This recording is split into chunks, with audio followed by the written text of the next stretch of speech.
युगोनभूषण युगोनभूषण युगोनभूषण युगोनभूषण युगोनभूषण ओ विजय पथ दर्शक तमे युगोनभूषण। પ્રણામ। આજનો દિવસ એટલે કે જ્ઞાનની આરાધનાનો દિવસ, જેને સૌભાગ્ય પંચમી પણ કહેવાય છે। તો આ સૌભાગ્ય શબ્દનો અર્થ શું? સાથે આપણા જીવનમાં પણ કેવા કેવા પ્રકારની જ્ઞાનની આશાધના થાય છે? તે જ્ઞાન જો સમ્યક હોય તો તેની આશાધના દ્વારા કેવા નુકસાન થાય અને આરાધના દ્વારા કેવા લાભ થાય, તે આપણે દ્રષ્ટાંત દ્વારા સાંભળીશું આજના પ્રવચનમાં। અનંત ઉપકારી, અનંત જ્ઞાની શ્રી તીર્થંકર પરમાત્માઓએ જગતના જીવ માત્રના અજ્ઞાનરૂપી અંધકારનો નાશ કરવા અને સમ્યક જ્ઞાનરૂપી પ્રકાશને પાથરવા આ ધર્મતીર્થની સ્થાપના કરી। આ જગતમાં તીર્થંકરો જ સમ્યક જ્ઞાનના નિધાન છે, ભંડાર છે, ઉદ્ગમ સ્થાન છે, અરે મૂળ આદ્ય સ્ત્રોત છે। તીર્થંકરના આત્મામાં રહેલા સમ્યક જ્ઞાનથી જ આ ધર્મશાસન ફેલાયું છે। માટે સમ્યક જ્ઞાન જ ધર્મશાસનની આધારશિલા છે। કેવલ જ્ઞાન પામ્યા પછી તીર્થંકરો જ્યારે પ્રથમ દેશના આપે છે, ત્યારે પ્રભુના પવિત્ર નિર્મળ પુણ્યથી દેવતાઓ સમવસરણ રચે છે, જ્યાં બેસીને પ્રભુ ધર્મશાસનની સ્થાપના કરી ધર્મ માર્ગ પ્રવર્તાવે છે। આમ સમવસરણમાંથી જ સમ્યક જ્ઞાનરૂપી ધારા વહેતી થાય છે। આ કારણસર સમવસરણને નાણ પણ કહેવાય છે। ધર્મશાસનના ધર્મતીર્થના પ્રતીક એવા આ સમવસરણના દર્શન માત્રથી કેટલાય લાયક ભવ્યાત્માઓ કેવલ જ્ઞાન પામીને મોક્ષે ગયા છે। આમ જુઓ તો સમવસરણ ભૌતિક પૂતગલોની રચના જ છે, પણ અહીંથી સમ્યક જ્ઞાનની પરંપરા વહેવાની હોવાથી જળ એવું પણ સમવસરણ દર્શનીય, વંદનીય, પૂજનીય બની જાય છે। પણ આ પૂજનીયતા પણ સમ્યક જ્ઞાનનું મહત્વ જ સ્થાપિત કરે છે। એવા આ સમ્યક જ્ઞાનની આરાધના આજના દિવસે ભાવથી કરવાની છે। જ્ઞાન પંચમીને સૌભાગ્ય પંચમી પણ કહેવાય છે, કારણ કે સમ્યક જ્ઞાન જ સગળા સૌભાગ્યનું કારણ છે।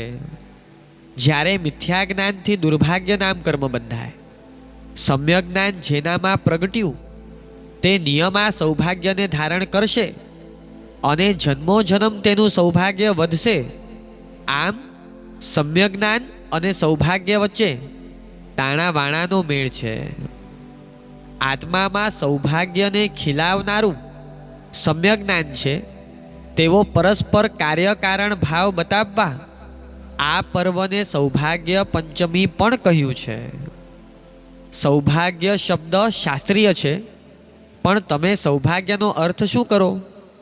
ઇન્દ્રિયના ભોગો મળી જાય એટલે માનો કે મારું ભાગ્ય ખીલ્યું, પણ અમારી દ્રષ્ટિએ તો ભાગ્ય ભાંગી પડ્યું।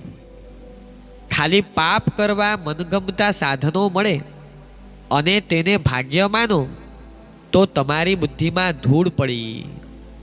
વિકારો ઘટાડી ગુણોની વૃદ્ધિ કરે તેવા સાધનો મળે તો તમારું ભાગ્ય ખીલ્યું।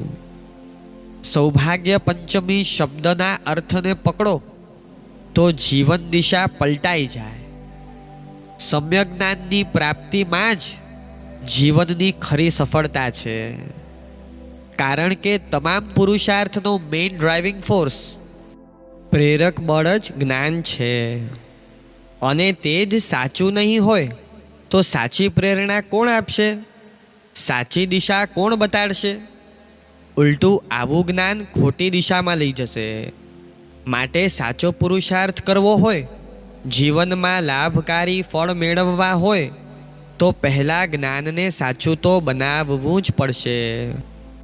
સમ્યક જ્ઞાન જેવી કોઈ મૂડી નથી અને મિથ્યા જ્ઞાન જેવું કોઈ જોખમકારી તત્વ નથી.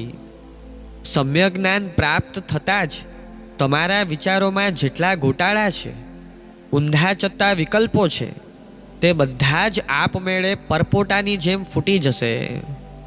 પછી કોઈ પણ વાતાવરણ કે નિમિત્તમાં તમારું મન સમાધિવાળું રહેશે, શાંત સ્વસ્થ રહેશે. કારણ કે સમ્યક જ્ઞાનનો સ્વભાવ જ છે કે તે આવા ભાવો તરફ જ ગતિ કરાવે. તમે જાતે જ વિચારો કે સમ્યક જ્ઞાન પ્રગટે પછી જ જીવનની દિશા ખરા અર્થમાં સાચા રસ્તે જઈ શકે. તે પહેલાં નહીં. તમારામાં ઊંધી બુદ્ધિ હોય અને તમે સાચા રસ્તે ચાલો, સાચો પુરુષાર્થ કરો, તે ન ભૂતો ન ભવિષ્યતિ. તમે સ્વનું અવલોકન કરો કે તમે ઉઠો ત્યારથી તમારા મનમાં સમ્યક જ્ઞાનનો કણિયો પણ સુરાયમાન થાય છે કે બધી પ્રવૃત્તિમાં બેકડોરમાં મિથ્યા જ્ઞાન જ છે. સવારે ઉઠો, બ્રશ કરો, નાવ ધુઓ, ખાઓ પીઓ, હરવા ફરવા જાઓ, તે બધી પ્રવૃત્તિમાં તમારો સલાહકાર કોણ? તમે સંસારમાં છો એટલે તમારે કર્તવ્ય તો અદા કરવા જ પડશે. પણ એ કરવા પાછળનો ડ્રાઇવિંગ ફોર્સ શું? ક્યારે વિચાર્યું છે? જો કુટુંબ પ્રત્યેની મમતાથી ફરજ અદા કરતા હશો તો તેમાં ડ્રાઇવિંગ ફોર્સ મિથ્યા જ્ઞાન જ આપવાનું. પણ એને બદલે જો એમ વિચારો કે આ મારું સંતાન કેટલાય ભવોમાં રખડી રખડીને આ ભવમાં મારા આશરે આવ્યો છે, જો હું એને ધર્મના માર્ગે નહીં વાળું તો એ ઘોર દુર્ગતિમાં રખડશે. આ ન થાય તે માટે હું એનું દિલ એવી રીતે જીતું જેથી એ ધર્મમાં જોડાય. જો આવા આશયથી એને તમે સારી રીતે ખવડાવો, પીવડાવો, સાચવો તો એની પાછળનો ડ્રાઇવિંગ ફોર્સ સમ્યક જ્ઞાન થયું. સાચું કહું, ક્યારે પણ આવા દ્રષ્ટિકોણથી વિચાર્યું છે? પ્રવૃત્તિ એકની એક છે, પણ કોઈકને મિથ્યા જ્ઞાન પ્રેરક બળ બને અને કોઈકને સમ્યક જ્ઞાન. પાછા બંને છે એકબીજાથી વિરોધી. એનો અર્થ એ થયો કે મિથ્યા જ્ઞાનનું જેટલું સેવન કરો, શ્રદ્ધા કરો, તે બધું સમ્યક જ્ઞાનની આશાતના રૂપ છે. જેમ વિતરાગતા અને રાગદ્વેષ પરસ્પર વિરોધી છે, તો તમે જેટલા રાગદ્વેષ કરો તેને સમર્થન આપો તેમ તેમ ભગવાનના ગુણોથી વિરુદ્ધ વર્તન કર્યું કહેવાય. એવી જ રીતે સમ્યક જ્ઞાનનું વિરોધી મિથ્યા જ્ઞાન હોવાથી એક પણ મિથ્યા જ્ઞાનના વચન પરની શ્રદ્ધા તે સમ્યક જ્ઞાનની આશાતના છે. તમે આશાતનાનો અર્થ શું કરો છો? સાચું કહો, તમે ભગવાનનો અભિષેક કરતા હો અને ભૂલમાં જો કળશ કે નખ ભગવાનને અડી જાય તો તમને શું થાય? અરે રે રે, આજે મેં ભગવાનની આશાતના કરી. વાત સાચી પણ છે કે તે આશાતના છે, પણ જે ભગવાનને તમે પૂજો છો તેમના જ વચનને માનવા નહીં, તેમના વચનમાં અશ્રદ્ધા કરવી, તે કળશ આદિ અડવા કરતાં પણ ઘણી મોટી મહા આશાતના છે. તમારા વ્યવહારિક દ્રષ્ટાંતથી વાત કરીએ કે દીકરો છે જે રોજ પિતાના પગ દબાવે છે, બધી જ રીતની તેમની સાર સંભાળ લે, પણ પિતા સલાહ આપે તો તેને ગમે નહીં, માને નહીં. તેવા દીકરા માટે તમે શું કહેશો? કે આ તો નામનો દીકરો છે, પિતાની આટલી સેવા કરે છે પણ પિતાનું કહ્યું તો માનતો નથી. તેમ ધાર્મિક પુસ્તકને પગ લાગે, તેને ફાડો, પછાડો તો તે પણ સમ્યક જ્ઞાનની આશાતના જ છે. પણ તેમાં લખેલ સમ્યક જ્ઞાનની અવગણના કરવી, તેનાથી વિરુદ્ધ વાતોને માનવું, સમર્થન આપવું, તે તો તેનાથી પણ મોટી ભયંકર આશાતના છે. તમને સંસારમાં ડૉક્ટર્સ, લોયર્સ વગેરે પર શ્રદ્ધા છે કારણ કે ત્યાં લાભ દેખાય છે. જ્યારે અહીં સમ્યક જ્ઞાનથી તમને કેટલી પ્રસન્નતા, સ્વસ્થતા, શાંતિ મળે છે, બીજા લાભો મળે છે, તે દેખાતું નથી, એટલે તેની શ્રદ્ધા થતી નથી. પણ જ્ઞાનાવરણીય કર્મના બંધમાંથી છૂટવા સમ્યક જ્ઞાનની સાચી શ્રદ્ધા તો લાવવી જ પડશે. 5 સમ્યક જ્ઞાનની પૂજા, ભક્તિ, વંદન કરવામાં તમને વાંધો નથી, પણ તેમાં જે લખેલું છે તેની શ્રદ્ધા કરવાનું કહીએ તો કરશો? તમે અતિચારમાં બોલો છો કે અનેરું જે કંઈ વિતરાગની આજ્ઞા વિરુદ્ધ કીધું કરાવ્યું, અનુમોદ્યું હોય તે ચિહ્નું પ્રકાર માહે અનેરો જે કોઈ અતિચાર લાગ્યો હોય તેનું મિચ્છામિ ડુક્કડમ. તેનો ભાવાર્થ શું?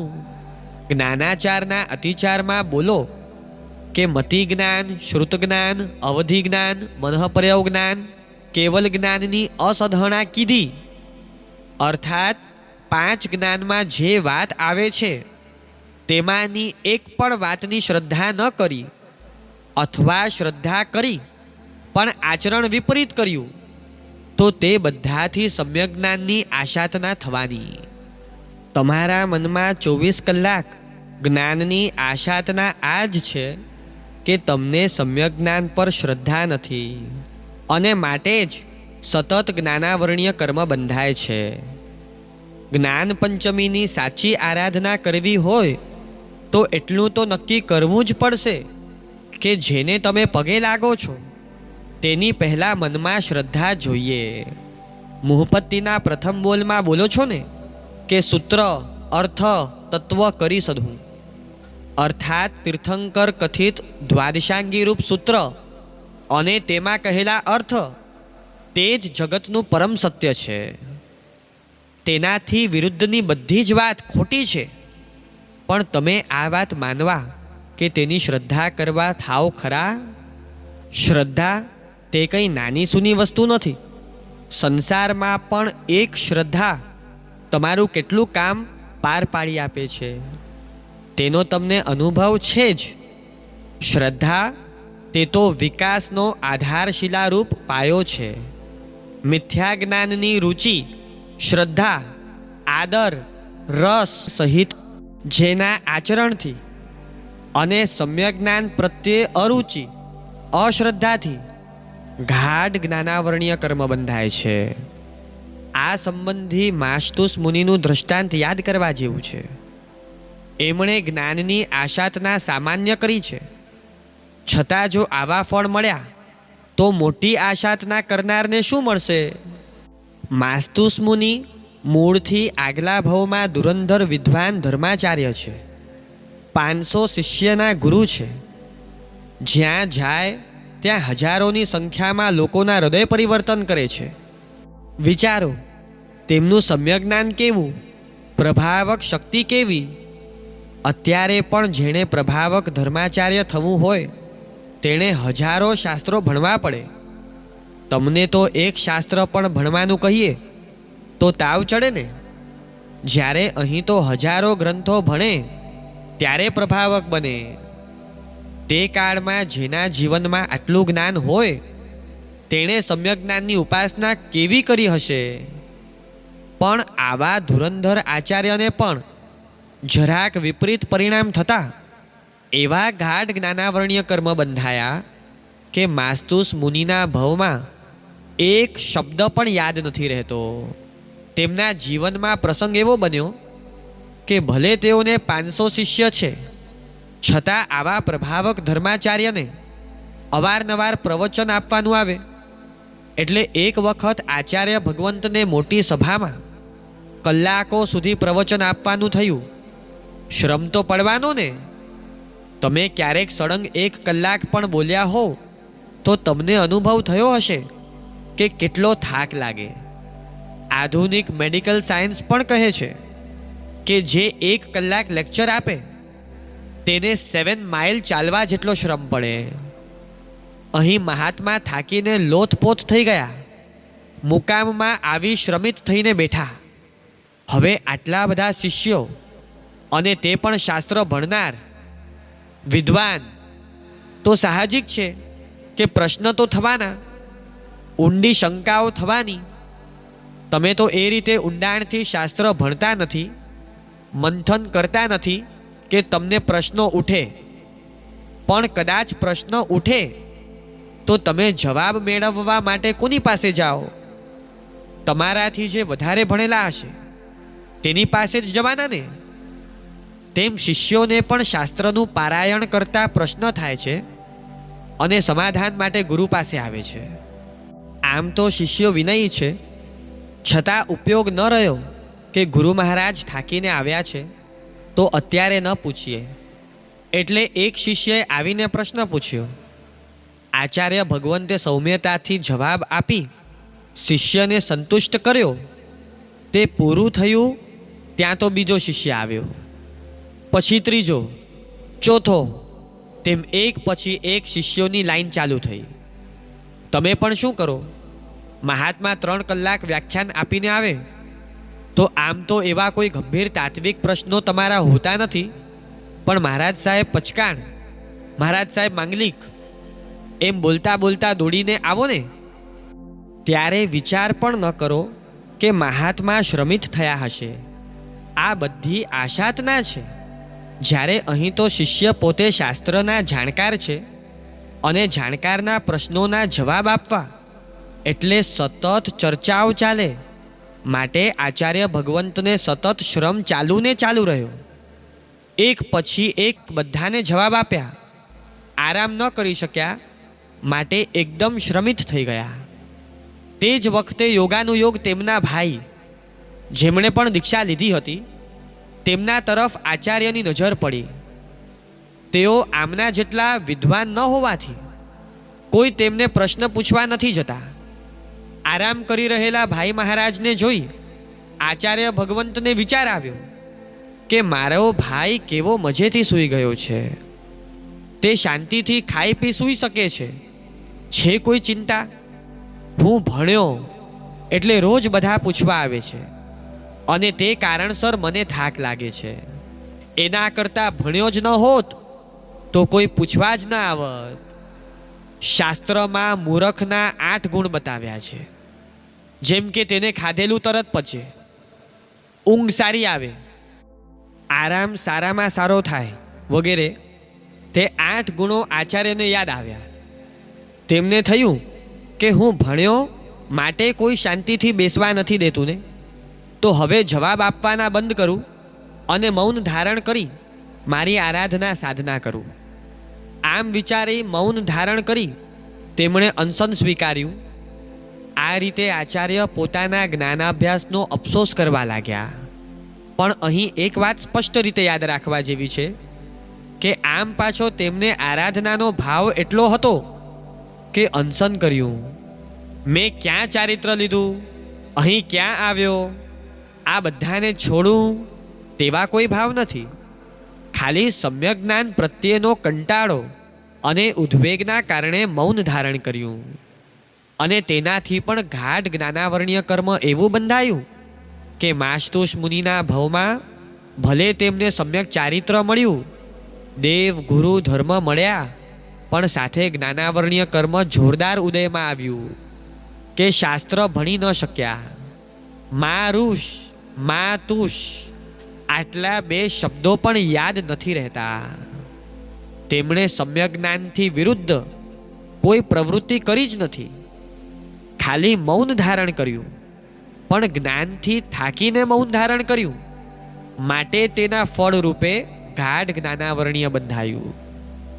તો જે સતત સમ્યક જ્ઞાનની ઉપેક્ષા, અનાદર, આશાતના કરે, જે મિથ્યા જ્ઞાનના ઉપાસક રસિયા હોય, તેને કેવા જ્ઞાનાવરણીય કર્મ બંધાય તે વિચારવા જેવું છે.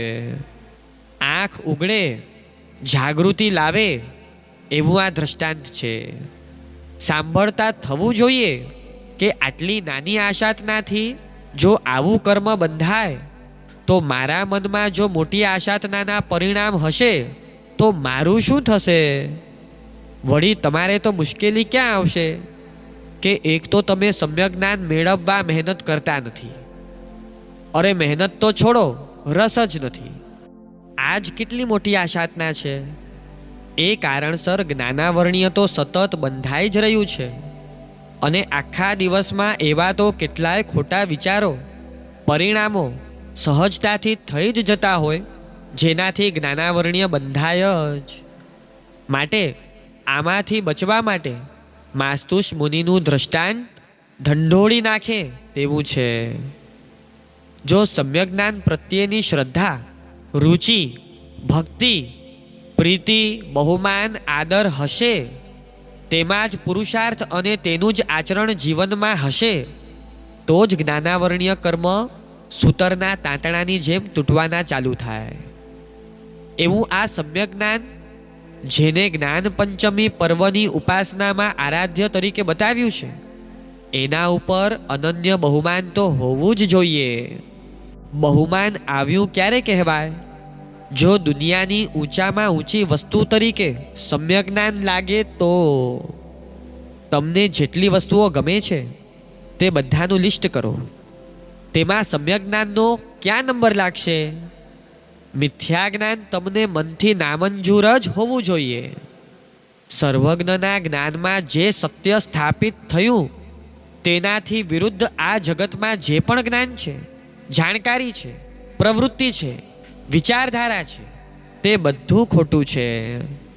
તેને સ્વીકારવા, પામવા, જાણવા કે આચરવા જેવું નથી.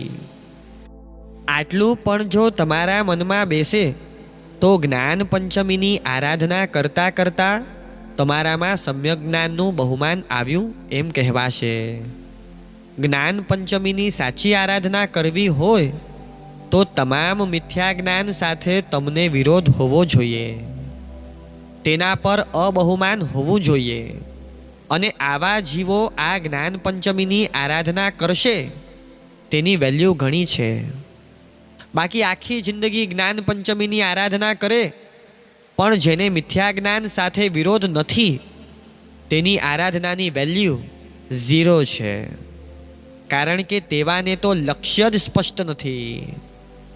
અરે ત્યાં સુધી કહ્યું કે સમ્યક જ્ઞાની એક શ્વાસોશ્વાસમાં કરોડો ભવમાં બાંધેલા કર્મોને ખપાવે, પણ આ ક્યારે બને? જો લક્ષ્ય સાથે થોડું પણ અનુસંધાન થાય તો. સમ્યક જ્ઞાનની શરૂઆત જ તેના પ્રત્યેના બહુમાનથી છે.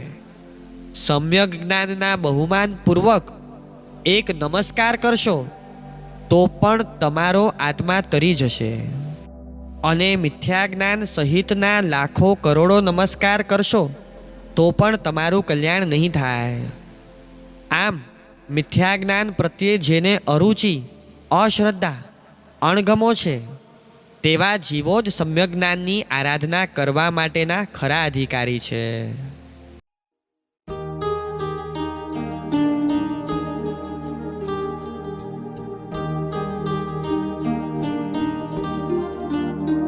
આત્મ સ્વરૂપને શોધવા સદજ્ઞાન છે સાચો સખા. સ્વપર પ્રકાશક જે કયું આત્મિક ગુણ મૂલખા. મતિ શ્રુતવદી જ્ઞાન મન કેવલ વિભેદો જ્ઞાનના. સદજ્ઞાનના શુભ ચરણમાં કરુભાવથી વંદના. સદજ્ઞાનના શુભ ચરણમાં કરુભાવથી વંદના.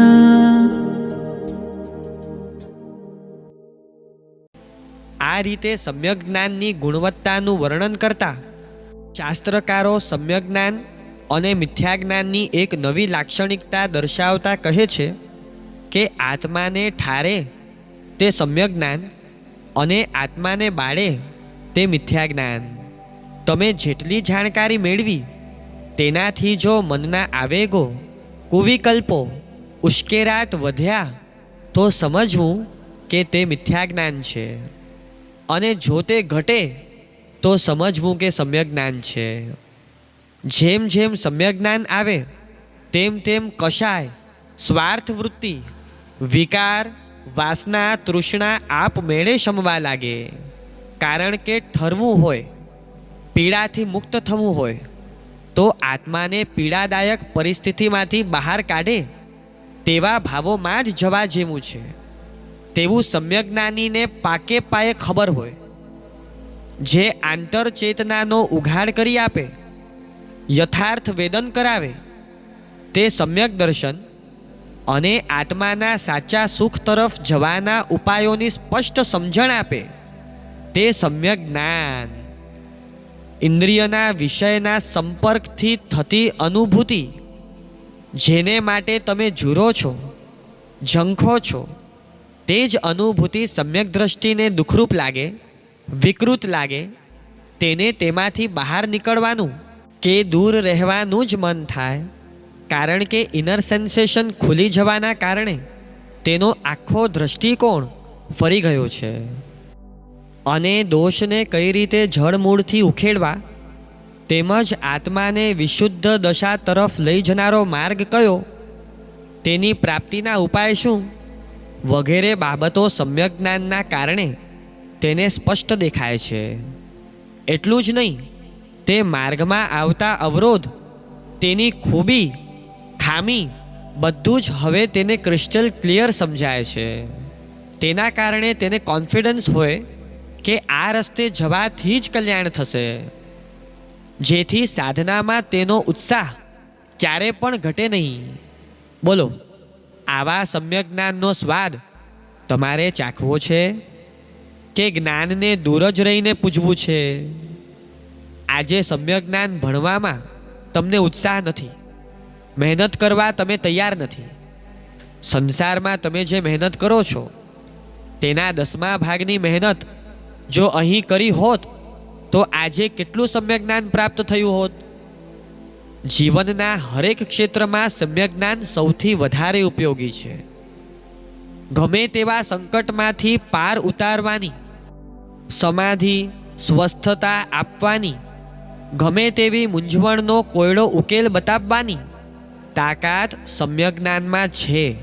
પણ એવું સમ્યક જ્ઞાન જ તમને નિરુપયોગી લાગે છે અને ઇન્દ્રિયના ભોગ સુખ જ મેળવવા જેવા લાગે છે. દુનિયા આખી ઇન્દ્રિયના ભોગ પાછળ દોડે છે. તે મેળવવા માટે દાઝવા, શેકાવા પણ તૈયાર છે, પૈસા ખર્ચવા પણ તૈયાર છે, કારણ કે તેમનામાં સમ્યક જ્ઞાન નથી. સમ્યક દ્રષ્ટિનું જ્ઞાન સમ્યક છે, માટે તે ભૌતિક ભોગોનું સ્વરૂપ જાણે છે. એટલે ભોગોને જોઈને તેને તો થાય કે આ વાસનાઓથી હું ખાક થઈ જઈશ, તે મહા ત્રાસરૂપ છે. માટે તેને કશાયમાં બળતરાની ફિલિંગ્સ ઇનર સેન્સેશનના કારણે સ્પષ્ટ છે અને તે કારણસર તે તેનાથી અળગો રહે છે. તમારી ઇનર સેન્સ વિકૃત છે, ડિસ્ટર્બ થયેલી છે અને સાથે સમ્યક જ્ઞાન પણ નથી. માટે દાઝવા છતાં ખબર નથી પડતી કે હું દાઝી રહ્યો છું, અને તેમાંથી બહાર નીકળવાનો ઉપાય પણ ખબર નથી પડતી. આ રીતે વિચારો તો કોઈ પણ વસ્તુનું જ્ઞાન જો સમ્યક હશે તો તે જ્ઞાનથી આત્માને શાંતિનો અનુભવ થશે. નહીં તો તે જ જ્ઞાન આત્માને આકુળ વ્યાકુળ કરી નાખશે. આત્મકલ્યાણ કરવા માટે સમ્યક જ્ઞાનની સૌથી વધારે જરૂર છે, કારણ કે તેનામાં જ આત્મામાં રહેલા દોષો, વિકારો, મોહ, કશાયો, અનર્થકારી ભાવોને તમામ પાસાથી ઓળખાવવાની, સમજાવવાની તાકાત છે. દોષોથી થતા નુકસાનને સમજવા, તેમાંથી બહાર નીકળવાના ઉપાયો અજમાવવામાં તે ખૂબ જ જરૂરી છે. ખરેખર તો આપણે આપણી જાતને જ પૂછવા જેવું છે કે આટલા વર્ષોથી જ્ઞાન પંચમીની આરાધના કરીએ છીએ, પણ શું સમ્યક જ્ઞાનની અનુભૂતિ થઈ? તેના ફળને ચાખ્યું કે પછી અંદરથી કોરા ધાબા જેવા જ રહ્યા? તમે શું રાખ્યું છે કે પાંચમ આવે એટલે પ્રતોને હાથ જોડી વાસક્ષેપ પૂજા કરી લો એટલે કામ પૂરું? સાચું કહો, સમ્યક જ્ઞાન સાથે માત્ર ઔપચારિક સંબંધ રાખવો છે કે તેના આનંદની અનુભૂતિ કરવી છે. જાતને પૂછો કે આટલા વર્ષોમાં જેટલી જાણકારી મેળવી તેનાથી ઈચ્છાઓ, આવેગો, ઉશ્કેરાટ વધ્યા કે ઘટ્યા? જો આ બધું ઘટવાને બદલે વધે તો તે મિથ્યા જ્ઞાન છે. માર્ચ એન્ડિંગ આવે ત્યારે વેપારી શું કરે? સરવૈયું માંડે ને કે આ વર્ષે મને પ્રોફિટ કેટલો થયો. એના આધારે નવા વર્ષની સ્ટ્રેટેજીસ, નવા પ્લાનિંગ કરે. તે રીતે શાંતિથી બેસીને કોઈ દિવસ જીવનમાં સરવૈયું માંડ્યું કે મારા આત્માને શાતા આપે, તૃપ્ત કરે, મનને પ્રસન્ન રાખે, એવું જ્ઞાન મેં મેળવ્યું કે પછી ઇન્દ્રિયની તૃષ્ણાઓ, ઈચ્છાઓ, આવેગોની પૂર્તિમાં જ આ અમૂલ્ય મનુષ્ય ભવને વેડફી રહ્યો છું. અનંતકાળમાં દુર્લભ એવો મનુષ્ય ભવ તો હું પામ્યો, પણ તેને સાર્થક બનાવ્યો? જો બનાવવો હોય તો તેના ઉપાય રૂપે જ્ઞાનીઓએ સમ્યક જ્ઞાનને જ લક્ષ્ય બનાવવા કહ્યું છે. પંચમીને દિવસે તમે જેટલી પણ આરાધના કરો, પછી તે કાઉસક હોય, ખમાસમણા હોય, જાપ, પ્રતિક્રમણ, તપ, ત્યાગ, સ્વાધ્યાય, ઔષધ જે પણ હોય, તે બધા પાછળનું એકમાત્ર લક્ષ્ય સમ્યક જ્ઞાન જ હોવું જોઈએ. પણ શું તમારા જીવનમાં સમ્યક જ્ઞાનનું લક્ષ્ય બંધાયું છે? અનાદિકાળથી મોહની ગાઢ નિદ્રામાં સૂતેલા આત્માને ઢંઢોળીને પૂછવા જેવું છે કે સમ્યક જ્ઞાનમાં એવી તે શું ખામી છે કે મને તેનું આકર્ષણ નથી થતું? સંસારમાં ગમતી વસ્તુ ન મળે તો ઊંચા નીચા થઈ જાવ ને. કેટલાય ધમપછાડા કરો, તેને મેળવવાના પ્લાનિંગ ચાલુ થઈ જાય. અને અહીંયા સમ્યક જ્ઞાન માટે તમારો અભિગમ કેવો? તમે સંતાનોને સાચી સલાહ આપો અને તેને ગમે નહીં, ઉપેક્ષા કરે, તો તમને ચિંતા થાય ને કે તેને પોતાને જ સુખી કરે. એવી પણ સલાહ જો ગમતી નથી તો તેનું શું થશે? તેમ તમારી જાતને ક્યારે પણ સલાહ આપી છે કે સમ્યક જ્ઞાનથી ભવોભવના દુઃખોનો અંત આવી શકે છે? તે જ પામવા જેવું છે. સમ્યક જ્ઞાન જ સર્વ દુઃખોના મૂળને છેદવા તીક્ષ્ણ દાતરડા સમાન છે. આત્માને દજાડતા એવા સર્વ કષાયને ઠારવા પાણી સમાન છે. સર્વ દોષરૂપી ભાવરોગનું સંશોધન કરવા પરમ ઔષધ, પરમ સાર, પરમ અમૃત તુલ્ય છે. પણ જો સમ્યક જ્ઞાનની જ તમને ઓળખ નથી, રુચિ નથી, ઝંખના કે અભિલાષા નથી, તો મને ભૌતિક કે આત્મિક હિત કેવી રીતે સમજાય? મારું શું થશે? શરીરથી પીડાતા રોગીઓને જોઈ કેટલી અરેરાટી થાય, કેટલી દયા આવે, કરુણા જન્મે. અને અહીં વાસ્તવમાં તો અનંતકાળથી આપણો આત્મા વિકાર, વાસના, તૃષ્ણાઓથી પીડાઈ રહ્યો છે. ભાવ રોગોથી દુઃખી છે, સંતપ્ત છે, અને છતાં એની કોઈ અસર નહીં, કોઈ ચિંતા નહીં. સાચું કહું, જાત પ્રત્યે આવી દયા ક્યારે પણ ચિંતવી છે? ક્યારે આવો વિચાર સુદ્ધા સ્ફુર્યો કે સમ્યક જ્ઞાન વિના પરલોકમાં મારી શી ગતિ થશે? અનંતકાળથી આ મિથ્યા જ્ઞાનને જ મારા આત્માના હાલ હવાલ કર્યા છે. એટલું જ નહીં, મારું હિત શેમાં એ પણ સમજવા ન દીધું. હવે તો તેને જીવનમાંથી તિલાંજલિ આપવી જ છે. આવો સંકલ્પ ક્યારે જાત માટે કર્યો છે? તમને જીવનના હરેક ક્ષેત્રમાં સફળતા તો જોઈએ જ છે, પણ ડગલે ને પગલે સફળતામાં અટકાયત કરનાર, સેટબેક કરનાર પરિબળોમાંનું એક પરિબળ જ્ઞાનાવર્ણ્ય કર્મ છે. તપાસો તમારા જીવનના અનુભવોને. ઘણીવાર એવું બન્યું હશે કે ખૂબ ઉત્સાહ સાથે પ્લાનિંગ કરી કોઈક પ્રવૃત્તિ શરૂ કરી હોય અને પછી અધવચ્ચેથી જ પીછેહટ કરવી પડી હોય. કેમ? કારણ કે આગળ કઈ રીતે વધવું તેની દિશા ન મળતી હોય. આવું બને છે ને? ઈચ્છા ટોપમાં આવવાની છે, એ ગ્રેડમાં નંબર લગાડવાની છે, પણ થાય છે શું? આગળ વધવાનો માર્ગ જ ન સૂઝે, કારણ કે જ્ઞાનાવરણીય કર્મ છે. એટલે જ ભૌતિક ક્ષેત્રમાં તમને જ્ઞાનાવરણીય કર્મ ખૂબ ખટકે છે. તે તોડવામાં રસ પણ છે, પરંતુ કર્મોના આવરણોને તોડી તમને જોઈએ છે શું? મિથ્યા જ્ઞાન. અને માટે જ આ પર્વની સાચી આરાધના તમારા માટે દુષ્કર છે. આજ દિવસ સુધીમાં દુનિયાનું વિશ્લેષણ ઘણું કર્યું. હવે સેલ્ફ એનાલિસિસ કરવા જેવું છે કે જીવનમાં મેં ક્યારે પણ સમ્યક જ્ઞાનની તલબ પેદા કરી છે?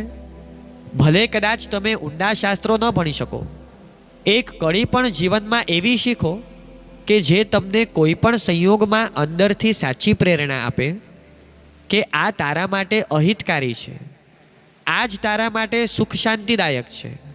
અંદરથી તમને ઠારે એવી એક કડી કે એક શ્લોકનો અર્થ પણ જીવનમાં ઉતારશો તો સમ્યક જ્ઞાનની સરગમ ચાલુ થઈ જશે.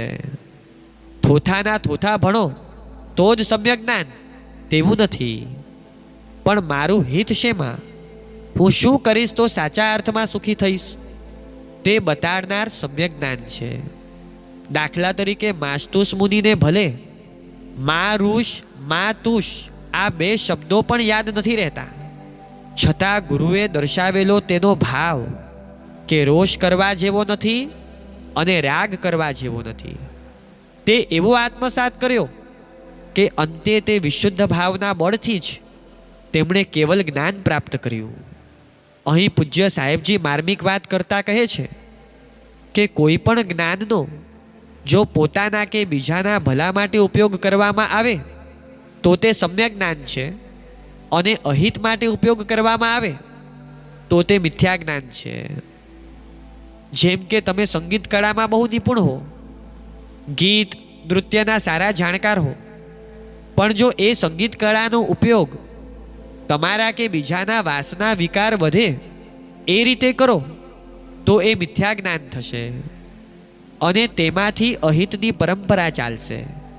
પણ એ જ કળાના માધ્યમે સુંદર પ્રભુ ભક્તિ થાય તો તેના દ્વારા પોતાની પણ શુભભાવની વૃદ્ધિ થઈ શકે છે અને બીજાને પણ શુભભાવની ધારા ચલાવવામાં નિમિત્ત ઊભું કરી શકીએ. અને જો એવું થશે તો તેને સમ્યક બનશે.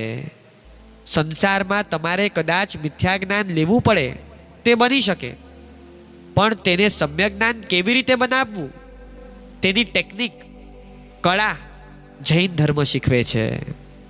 કોઈ પણ વસ્તુમાં રહેલ અહિતકારી તત્વનો અસ્વીકાર, તેની અશ્રદ્ધા તથા તેમાં રહેલા હિતકારી તત્વનો સ્વીકાર એ જ મિથ્યા જ્ઞાન અને સમ્યક જ્ઞાન વચ્ચેની ભેદરેખા છે. આને જીવદયાના દૃષ્ટાંતથી વિચારીએ. જેમ અહિંસા પાલન કરતી વખતે તમારો આશય એ હોય કે જેમ હું ચેતન છું તેમ બીજા જીવમાં પણ ચેતના છે, જેમ મને દુઃખ નથી ગમતું તેમ બીજાને પણ નથી ગમતું, તેને મારવું ત્રાસ આપવું તે અન્યાયી વર્તન છે, માટે જીવહિંસા ન કરવી જોઈએ.